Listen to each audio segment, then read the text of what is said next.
Remember when Konami was gonna let Kojima's freaky little ass make a Silent Hill? The horror game community certainly does. Like me and your mom staying together, Kojima's Silent Hill is one of those what-ifs that we'll always be haunted by. And just like you, PT is the only piece that remains of that beautiful, perfect pairing. While Kojima's Silent Hill is never gonna happen, the indie developers took the interesting mechanics and aesthetic of PT and have ran with it for years. As a PT enjoyer, I've checked out most of these projects for better and for worse. Some leaned too heavily on the influence, while others just weren't very good. When I played the demo for Luto last year, I knew this one was going to be different. The studio then scared the shit out of me by going pretty much radio silent. I got to the point where I doubted that I ever played the demo at all. So when a notification came through that the game was up for sale, I was in there faster than Lightning McQueen.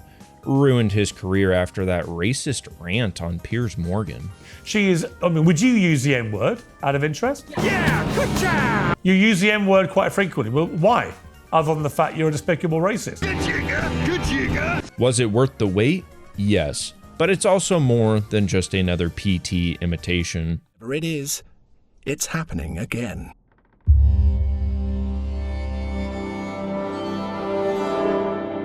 If you're interested in playing Luto, it's important to note that the game does deal with pretty dark themes, including death, disease, mental health struggles, self-harm, family issues, putting yourself 6 feet under, and maybe the darkest of them all, being a pizza guy. Seriously, things can get pretty heavy at certain moments in this game. Only you know how you react to this kind of stuff, but I just wanted to give that warning if you're interested in the game. If you just wrapped up a 17-month depression maxing arc, I might skip this one at least for a month or two. I'll also be restricting any footage to the first 90 minutes of the game. This script is also as close to spoiler-free as possible because I think the experience is much better the blinder you are. The first thing I noticed when playing the Luto demo was, holy hell, this game looks incredible. The full release adds and expands on the beautiful graphics of the demo, adding some extra environments that aren't just the inside of a normal suburban home. There's scenes in this game that could fool your parents into thinking it's a real picture. I'm not really a graphics guy. I mean, I play and enjoy shit like this in my free time, but when they're this impressive, I have to commend them. The graphics aren't just high quality materials slapped around either. The actual design of the rooms and the hallways gives the game a serious sense of place, one I haven't really gotten since I played that original PT demo. The house feels like a real location no matter how twisted and disfigured it becomes. In an era where access to extremely high fidelity materials and textures is becoming more widespread, the actual design and use of them is the difference between a flipper and an artist. The environmental design of this game is incredible, especially when things get flipped on their head and you go places that you would never expect. But how do you go places in Luto? This is where another PT comparison comes to mind. Much of Luto is looping through areas. We go through a door to come back to a place that we've already been to try and find a place out of the loop. The early game puzzles also involve the phone like a few parts of PT did. Honestly, the first hour or so I was a little scared it was going to ride too close to that PT design. Look, I like smashing numbers into the phone and praying as much as the next guy, but some stuff in PT was cryptic enough I didn't know how people ever found it, and I was a little worried it was going to be the same here. Really, after the first few puzzles, the game finds its own identity a lot more. Puzzles get more complex and interesting. You'll be looking at a journal, a sketchbook, matching words together, and examining the environment. By late game, things get really out there. I won't spoil it because the surprise of it all is some of the best moments in the game. All you need to know is that the fourth wall gets hit with the people's elbow and the game moves well beyond just another PT clone. It plays around with some old creepypasta type haunted game stuff, and I'm such a sucker for that shit, so I absolutely loved it. The journey through this experience is pulled along by an all-knowing narrator, a figure almost like a dungeon master or a bit like the narrator from the Stanley Parable. At first I found this guy tonally inconsistent. We're supposed to be getting spooked, so why is this guy hitting me with a soothing imitation of David Attenborough right now? Sam gets ready to go to work as usual.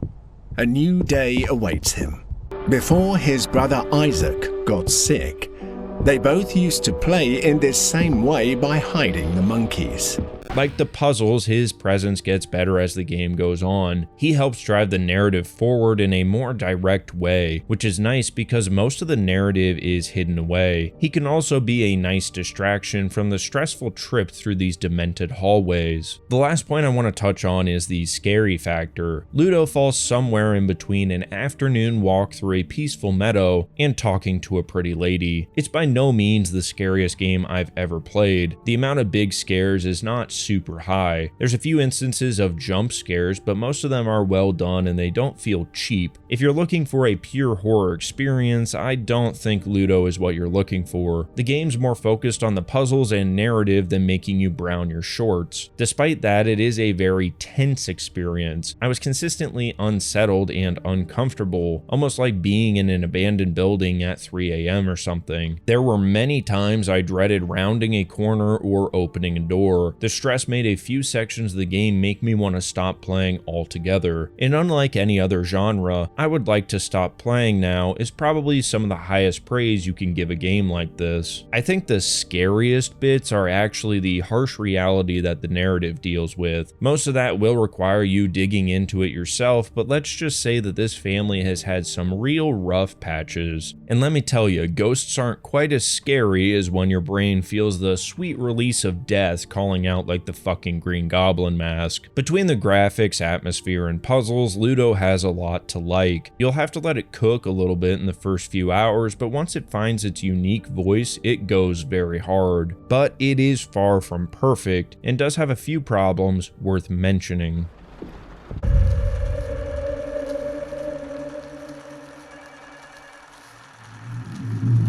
The first and most major problem I experienced was actually technical issues. I had the game crash on me twice. One of the crashes was so severe I had to smother out my PC like Gam at the nursing home. The game got updated while I was playing, and I think it did improve some of these issues. There's no patch notes, so I don't know if it did or didn't, but it did feel a little bit better after the updates. It's an Unreal Engine game, so you should expect some unreal levels of hardware taxation.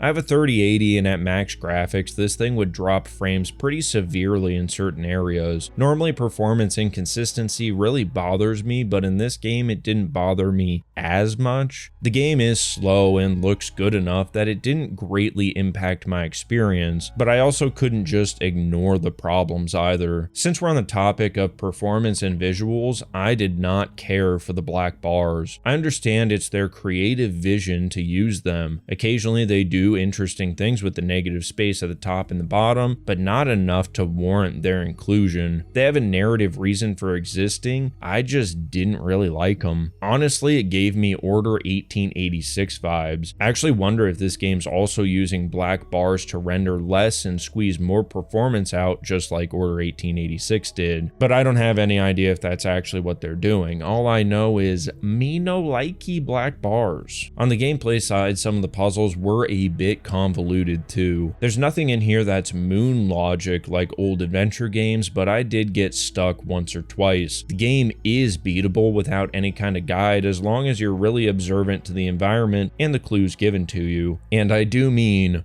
really observant. My final point of criticism is actually with the story delivery, and I would say it's pretty much a difference of taste. Throughout the game, the story involves a few different characters that we learn about. I just wish some of who they are and their relationship to each other was a little bit more direct. If you're the type to just go straight through a game and not explore or look for any side stuff, you're gonna miss 99% of the story here. This is a little confusing considering we have a whole narrator character. I feel like he could have been leveraged better for plot, but most of what he says is very vague. You get the general gist of what's going on, kind of, but it's a little bit too opaque for my taste. Even if you're pretty thorough, you'll probably still miss a lot. Some pretty major story implications and plot explanations is in a hidden chapter that most players are unlikely to run into. You could argue this encourages replayability, but I don't know that the trade-off is worth it. Luto rewards highly inquisitive players who like to piece things together, but if that isn't you, you're likely gonna be pretty fucking confused. So if you're a video essayist YouTuber guy looking to make a fat stack off AdSense, this This game is primed for a story explained video. Although the themes are spicy enough, YouTube might just take that shit down. Thank God for Joey Smith and JC blessing us with mega corporations to finally protect our children. Maybe it's because my only form of social media is the Grand Exchange and Barron's chat, but I feel like Luto is flying way under the radar, and that's criminal. I mean, this thing doesn't even have 500 reviews on Steam. This game was made by a very small team of extremely talented people. They told a heartfelt, although somewhat hidden, story, produced some of the best visuals I've seen in a while, crafted some really interesting puzzles, and occasionally scared a little turd goblin out of me. If you're at all into games like PT or Visage or any of the million games with lore that you need to piece together on your own, you're doing yourself a grave disservice if you miss this one. It's far from perfect, but I've spent 20 bucks on way dumber shit. It's a solid 5 to 6 hours with plenty of secrets for subsequent playthroughs. There's also some sections that do things I have never seen done before and would love to see more of. Hopefully this game does well, because I can't wait to see what this team would do with some feedback and some finances. Now, if you don't mind me, I'm gonna throw on a bed sheet and scare the fuck out of some kids at the local park. In the meantime, go play this game, and I'll see you in the next one.